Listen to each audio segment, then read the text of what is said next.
consequences of wars, conflicts affect all. However, the impact of any humanitarian disaster in general is more disproportionate on women and children and leaves scars on their soul for a lifetime. The case in point is Bosnian war that displaced and affected thousands of women and children. Today, we would be speaking somebody who is joining us from Bosnia. Her name is Neive Heskin. She is Human Rights Officer at the OSCE. We would be discussing about the impact of Bosnian war on the contemporary population, specifically on women. Neive, we welcome you on our channel. Thank you so much for joining us.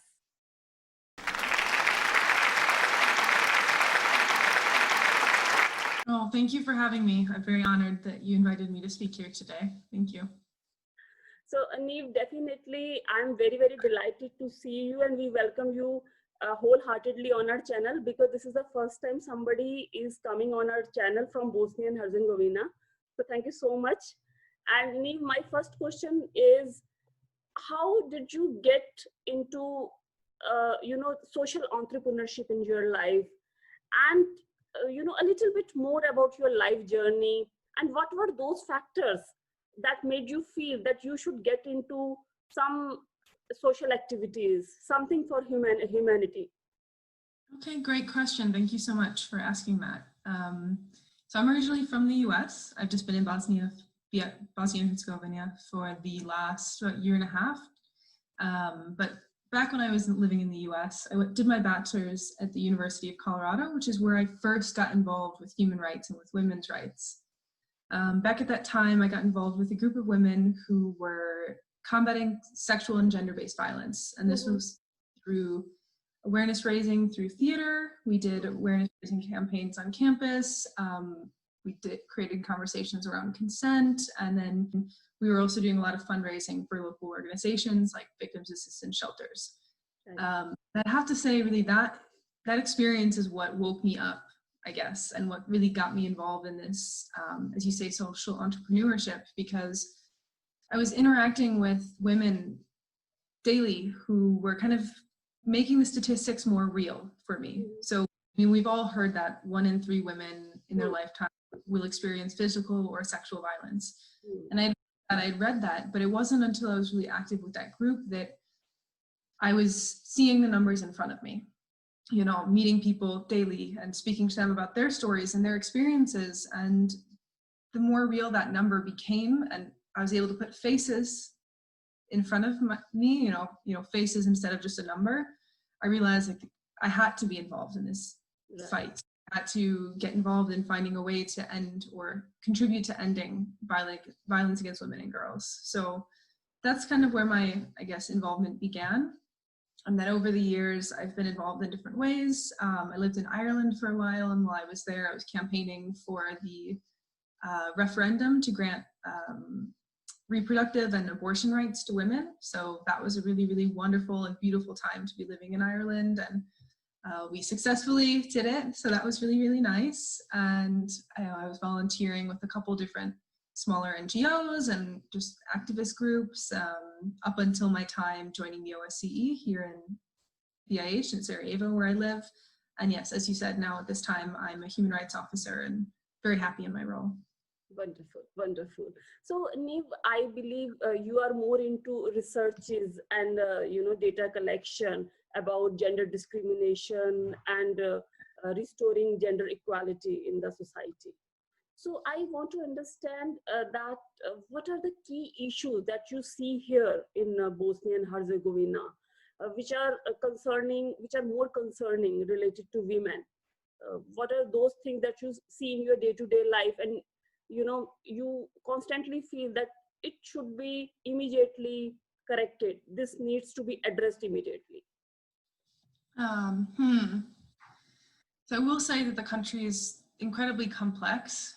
So maybe the key issues that I identify aren't the key issues that someone else would identify. But in my own personal opinion, I did the discrimination, like there's pretty rampant discrimination and deeply rooted negative stereotypes against individuals and groups who are numerical or ethnic minorities in their communities, such as say Roma, LGBTIQ communities or migrants, refugees, and asylum seekers. And then there's really strongly rooted discrimination based on gender. I think that these factors are some of the biggest issues for the country. Last year in 2019, we did perform a survey kind of measuring the public perceptions, attitudes, and experiences with discrimination. And before that, like, we knew these issues were prevalent. We knew these issues were commonplace, but we didn't have any really hard data. Right. But as we did the survey, we couldn't ignore it. You know, we had 87% of respondents identify discrimination as a widespread issue in the country. Then when we looked at people's perceptions, we saw 50% of people believe that Roma live on social welfare and they don't want to work.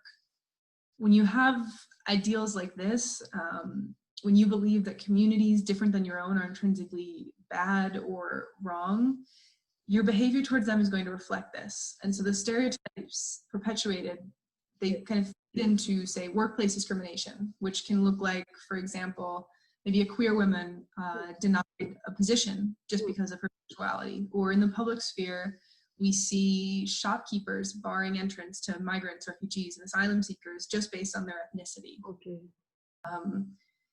I guess more directly related to gender, we also saw in this survey really, I guess, deeply rooted patriarchal or old school ideals about gender. For example, we saw 50% of men express belief that women were better suited to take care of the family and to work inside the home. So yeah, when you have perceptions like that or those kind of beliefs, they reinforce these gendered roles and they restrict equality in really all areas of life.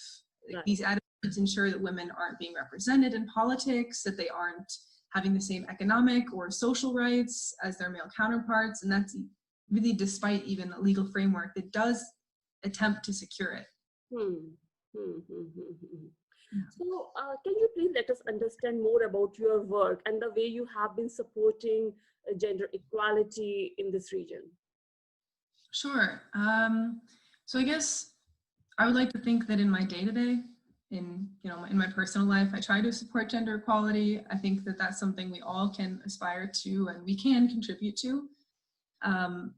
Personally, I do that through just, I suppose, challenging gender norms and gendered, I guess, old school beliefs or those, deeply rooted stereotypes that I was discussing earlier. I do try to challenge them on a day-to-day basis and just create conversations and get people thinking and challenging their own beliefs. At work with the mission, we really work in order to ensure that all of our projects and our activities are gender sensitive and that they're very inclusive. We try to provide, say, platforms to women in order to be involved. We try to ensure that there's always the needs of women and men being seen and acknowledged. I guess like a tangible example of that would be with that survey that I was just talking about. When I designed it, I made sure to collect gender-based discrimination data and then disaggregate it by gender respondees.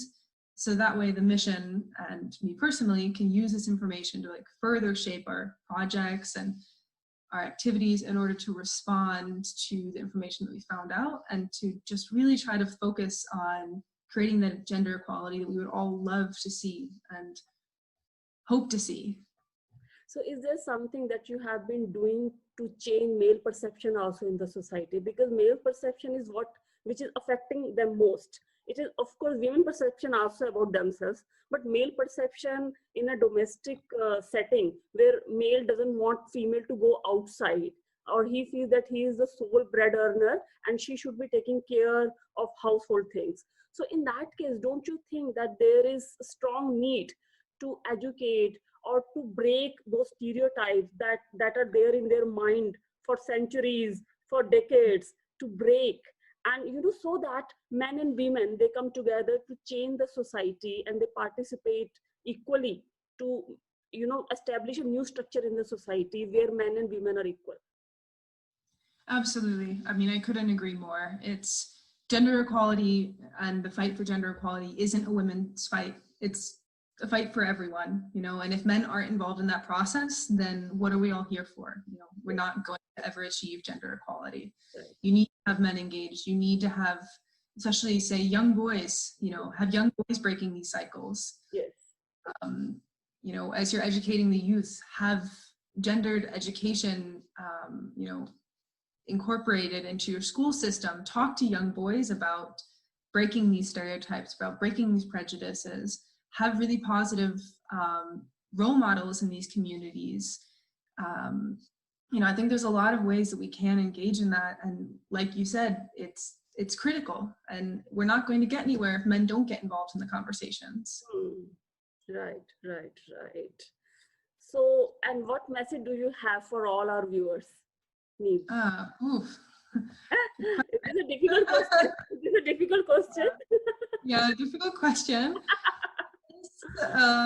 Just on that same vein of what we were just saying, get involved. You know, you don't need to be an activist to be involved in towards gender equality. You know, we can all start conversations, and especially like that example we were just talking about with, you know, men in their homes having these ideas that women shouldn't go out and work.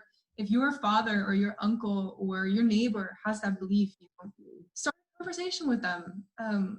Conversations do create change. They might be slow, they might not, but yes. Exactly. But they do, they work. So I would just like to encourage everyone and anyone to get involved in whatever way you're comfortable with, and to take steps, and hopefully we can all see a more gender equal society in the near future.